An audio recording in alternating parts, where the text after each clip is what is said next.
certain services that people get or certain criteria to determine what their well-being score is. People have criticized this as not being, categorizing the right things about what measure of well-being. It's very much focused on material things. But leaving that aside, you'll see that this well-being score, so the blue line is non-Indigenous Canadians, the red line are the Inuit community, and the gold line are First Nations. And it just tracks a deep 20-point gap over, from 1981 to 2011, so a 30-year period. And yeah, I mean, I think my writing has talked about how it's part and parcel, part of the delivery of services, and how various funding and services on reserve are deeply underfunded, and so it's just exacerbating poverty. At the same time, Indigenous people really lack the ability to exercise self-government. They have to be able to negotiate this with the federal government. These take a really long time, and even in areas of education can take 20, 30 years. The Anishinaabe of Northern Ontario recently signed a self-government agreement that was 30 years in the making, just over education and on their reserves. So the processes that currently exist to try to attempt to address reconciliation are very, very slow and are not, the status quo is not working, I guess is essentially sort of the lasting sort of point that I would make, that where we are currently at. Quickly just talk about the Royal Commission report on Aboriginal peoples. It was meant, it came after the Oka crisis. It was an amazing group of Indigenous Canadians and non-Indigenous Canadians coming together, writing a report, 5 volumes long, informed by all kinds of fabulous research about, identifying solutions, identifying the problems, identifying solutions, and setting these out in really thoughtful ways. Unfortunately, most of it just sort of gathered dust on shelves. There's some impacts that it had. The RCAP report brought the residential school issue to light in a way that had not been, and then that led to the class action suits, which also then led to the TRC. So there's these lines of connection. So that's good. And in some court decisions, the Royal Commission report was relied on by government or by people making arguments in court for certain recognition of sort of gave really important social context on issues Indigenous people face, and they were used by the courts to inform some decisions. So that was a good thing. On the other hand, though, there was very little receptivity by the Chrétien government in '96 and onwards to really implement the report. And there were some amazing parts of it. If you're a big self-government person, read Volume 2, which talked about talked about land and self-government and set out a real, amazing blueprint about how to get to real reconciliation on this, the types of legislation we would need, the types of cooperation from the federal government and the provinces. Really, really, really well thought out. But little receptivity on that. And so most of it just got shelved. So people would make the government's response was something called gathering strength, and it then after a while simply became dubbed gathering dust. And then we get to these austerity measures brought in by Paul Martin in 1996 as part of Chrétien's government, where we were facing the national deficit, and all the federal departments were expected to cut back for a couple of years. And Indian Affairs, and there's a great little article on this if you want to read more about it, by a guy named Scott Serson, who was the department deputy at the time. But the department said, look, we can't cut, we're already underfunded. And they said, well, don't cut, but here's what we're going to do. We're going to cap it. No growth in the department over 2% for 2 years. That was supposed to be the thing. But what happened was, even after the austerity, the planned time period for the austerity measures ended, the cap was still kept in place until 2016. While other departments' growth was able to, expand. And I mean, especially with a population that, has a very high birth rate and significant needs. This, as some people have argued, is what really killed the momentum behind RCAP, because it really signaled the government's lack of willingness to be able to adequately fund services and needs of Indigenous folks. So that sort of is what happened to the Royal Commission report. And really, for the next 20 years or so, under Stephen Harper's government, during his years in government, there hadn't been a lot of movement. We do get the TRC report in 2015, which is significant, and I can speak to what I think about it. I think very highly of it and what it's been able to do. It also led to the Missing and Murdered Indigenous Women's Inquiry, and in the last 5 years or so with the Liberal government, we get things like an introduction of a Crown Principles on Reconciliation, and this government trying to do some more things. Is it perfect? Not by any stretch. But there are some aspects of this where this particular government has been more active in legislating on certain things respecting Indigenous people, sometimes because it was sort of forced to by the TRC or some court decisions. But for example, in 2019, an Indigenous Languages Act was passed, as was an act with respect to First Nations, Inuit, and Métis child and family services. And this act is actually really significant and sort of a turning point. It's the first piece of legislation to recognize the inherent right to self-government as a freestanding right with respect to this area of Indigenous child welfare. So there's a few important changes that are happening, but boy, they've been slow coming. And so I think what I'll do, what are we now, time-wise? Yeah, 8:30. I think I will give that break or pause that you were desiring, and maybe we can have some questions, and I can talk a little bit about UNDRIP after that. Awesome. Just wanted to make a quick thing. Do you want to take, if anybody needs to go to the washroom, it's actually right to the left down the hallway. If you want to do that now, it's fine. But after we get some questions on the bill, I'd like to invite Audrey to come up and say a couple words and sure. Offer you something. So do that, Matt? We'll do it at the end. What's that? You can do it at the end. Oh, okay, sure. No problem. Yeah. I think that's better. Sure. Okay, yeah. Sounds good.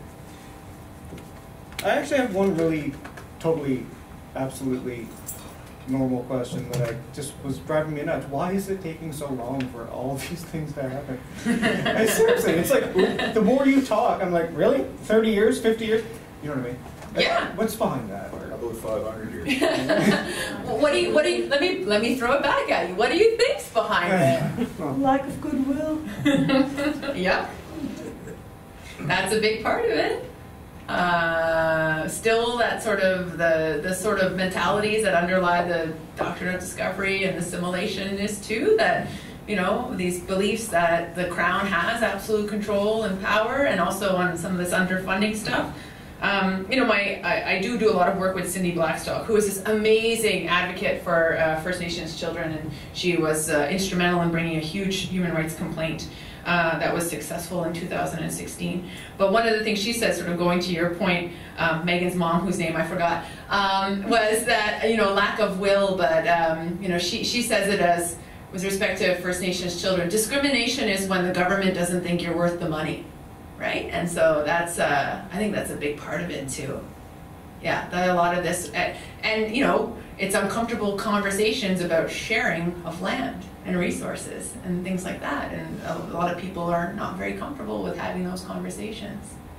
Yeah, it just seems like there's in government, it's slow anyway, but when it comes to Indigenous affairs, it's glacially slow, and there's a lot of heel dragging and avoidance, and I think you mentioned with some really good report that was done, it's just not received. Yeah, the Royal Commission report. Yeah, it was phenomenal in terms of its breadth and in the sort of, I have people who often say, oh, but these issues are so complex, I'm sure I can't even get my mind around it. I'm like, people have thought about this, right? Like, really, really smart people have been, poring over some of these questions and have solutions and ways, but sometimes there's just either a lack of knowledge about some of these options, or just a lack of will to really learn about them too. But that's a huge issue. So you have sort of a general political will to move things forward. It's like you were just saying, we got all the good stuff. This is good. Do the thing. Just do the thing. Yeah. Yeah, that's really hard, and I don't know if like the 5-year election cycle is also part of it. You can do a little bit of things, but sometimes they're really big things. And also the provinces are highly unwilling to, and the provinces and the federal government have often used each other to sort of, you know, evade responsibilities in many ways, and they'll do that around land issues. The feds will say, well, there's not too much we can do without the provinces, so if the provinces don't come to the table, sorry. And a lot of the provinces don't want to come to the table. I think the government of Canada could force them because it has the jurisdiction over Indians and lands reserved for Indians in the Constitution Act. So it does have some constitutional power, but it often doesn't want to exercise it. Is that going back to political will again? Yeah. Did I hear Jack had a question? Or a thought or a comment? No? The doctrine of discovery, New Brunswick, Mm-hmm. it lingers. Mm-hmm. It's sort of embedded Absolutely. in the consciousness mind. It's totally embedded in the consciousness. God, when I went to law school in 2005, we didn't even talk about it. Like, even when we talked about Section 35, like, people just thought, isn't Section 35 good? But not talking about, like, the fact that it's still underlined by these concepts that just assume absolute crown sovereignty, and that it's still just so deeply embedded in consciousness. I do think, so this is my second part of the presentation, will be on how I think UNDRIP helps us fight that and sort of bring it into the consciousness and a discussion that, you know, we have to sort of say, well, how is it that Canada got control over all the lands and all the power? How again? And how was that legal? And how was that moral? You know, so, yeah, I think, yeah, so I can jump into that unless there's some questions that folks otherwise have. Would you like to take a break for? I'm good to go, so I can talk for a long time. You might have guessed. Excuse me for 1 second, just because I got bad circulation. I occasionally have to walk it off. Sure. So I'm not trying to be rude at all. Yeah, okay. What we can do is find Jack on your computer the next slide deck. Oh, yes. Yeah. So I bet if I do this, is it right on the slide deck? So this one's shorter, and I swear, and you've already gotten my precursor, right? So I won't take as much time. But this was all a little, you know, disheartening in some respects. This one, I swear I'll be a little bit more hopeful. I think. I mean, still a lot of hard work, but for people in the room who are, you know, wanting to be good allies, I think there's some good stuff here for all of us to be excited about. So the paper I wrote this summer was about how I think that the UN, so the UN Declaration, I think most people in the room probably have some sense of it, right? It was passed by the UN General Assembly in 2006. And it's a document that was, I think, the first UN document that was ever drafted by the people from whom it was about, right? So Indigenous folks from all over the world were involved in the negotiation of this document that was 20 years in the making. Canada and some of its delegates were significantly involved in the creation of the UN Declaration. Was it perfect? No, nothing ever is perfect. Were there compromises? Yes, but many scholars and many, I know some of the Indigenous people who were involved in negotiating it, still think that it's a worthwhile and important tool to use to advance the rights of Indigenous people. And if you're not familiar with it, you can go find it online and read it. It is a document that, so it's kind of like the UN Declaration on Human Rights. It sets out what the human rights of Indigenous people are across the world. It includes collective rights and individual rights. And what else did I say about it? It includes 20 preambular clauses. So preamble clauses about all kinds of different things, it writes about Indigenous people. And then it has 46 real clauses, and of those, many of them have sub-provisions. And they really are extremely comprehensive in terms of what are the rights individual Indigenous people have and what their rights are as a collective.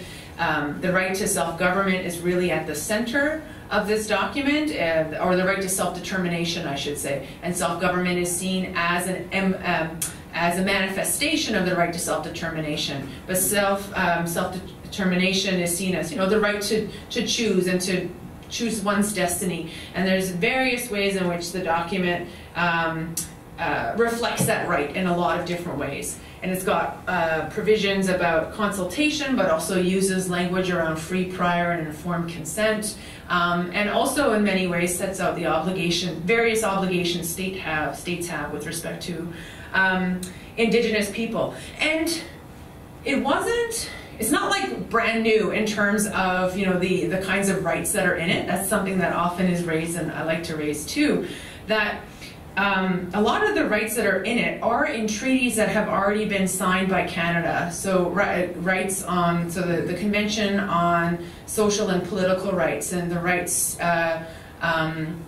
we have a few conventions that are relevant that set out the right of self-determinations of peoples and various other sort of basic human rights. But the problem is that not just Canada, but certainly Canada and other states said, no, those documents don't actually, the rights that are referred to in it don't apply to Indigenous people. They're not the right kind of people.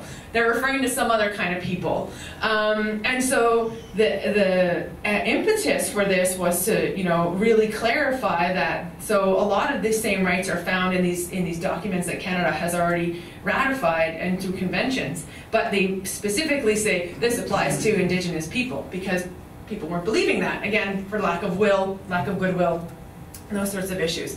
So it gets ratified by the UN or passed. At the time, Canada and 3 other states, colonial states, US, Australia, New Zealand, are holdouts. They don't vote in favor with the UN, and I think all of them had conservative governments at the time.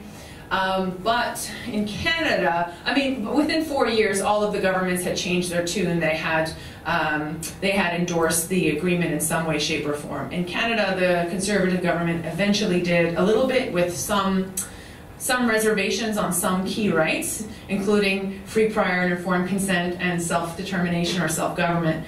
But when the Trudeau government came into power, they endorsed it without any reservations, and they also committed to implementing the TRC calls to action. And one of the big things of TRC was to recommend the implementation of the UN Declaration as the framework for reconciliation. They thought that it had all that was, you know, significantly needed to help really advance reconciliation. So eventually, there's a big long story. There was a couple of attempts to pass legislation to implement the UN Declaration. So we get this legislation in 2020, and I thought it was 2021. I think I'm wrong with that. I think it was just this past summer. So please ignore my date there. We get this legislation. What it does is basically it does a few things. It commits Canada to a plan to implement the UN Declaration. And some people think, well, that's not really doing a lot. Canada's got 2 years to set forward a robust plan about how it's going to look at its existing laws, create new laws to be in conformity with the UN Declaration, as well as its policies and other things. So some people think, well, that's not really a huge deal, but those who have been working on this area think it is, right? Getting the government to commit to a legislation that will then lead to a lot more work. And I tend to agree with them. And oh yeah, the other thing the legislation does is that it recognizes that the UN Declaration has effect in Canadian law. There's a provision that just says that. And actually that's not creating anything really new, because the UN Declaration already had application in Canadian law, and I won't get too big into the details, but in fact, all fundamental international human rights law that Canada has endorsed or ratified is supposed to impact Canadian law and the interpretation of our domestic laws. But surprisingly, that's not really known by a lot of people, including judges and lawyers, and that tends to be a problem. And so this legislation will also help address the fact that for the last 5 years or so, a lot of judges and lawyers have erroneously said, oh no, it's just aspirational, it doesn't apply. It already does apply to, and in fact there have been some cases where the courts have said, yeah, it applies, and I can use it in interpreting existing Canadian law. I won one of those cases, so I can tell you for a fact that that's true. Okay, So my paper was about, now that I've given you that big long preamble, how, I think that this bill and just implementing the UN Declaration can help us move in a much better direction. So what are the problems with Section 35? We already said it, right? Lack of political will by governments to proactively implement. Particularly on Section 35, that's been a huge problem. What we've seen in the last 30 years, and I think is part of the issue too, is that we've gotten 30, 40 court decisions, but largely governments in Canada have not seen themselves as having any proactive requirement or obligation to actually implement Aboriginal rights. So we always had to take them to court to get the court to say you weren't supposed to do that.